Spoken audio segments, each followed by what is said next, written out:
Rathindra Krishi Vigyan Kendra was established on 4th October 1994, sponsored by Indian Council of Agricultural Research, New Delhi.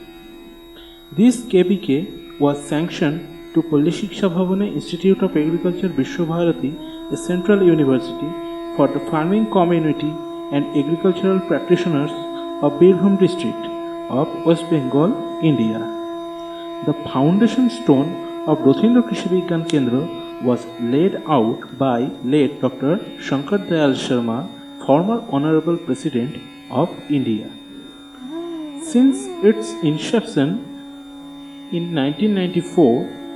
Rathindra Krishi Vigyan Kendra is a pioneering institute for achieving human resource development of practicing farmers, farm women, rural youth and the grassroots level extension functionaries for Birbhum district in the state of West Bengal.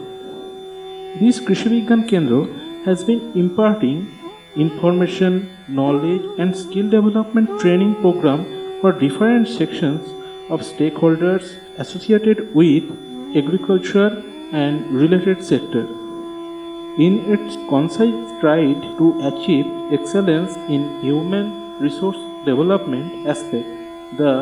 Kendra has started the prestigious Diploma in Agricultural Extension Services for Input Dealers or DAESI course for the agriculture and related sector input dealers of Birbhum district in active collaboration with National Institute of Agricultural Extension Management, that is managed Hyderabad, Agricultural Technology Management Agency Atma and State Agricultural Management and Extension Training Institute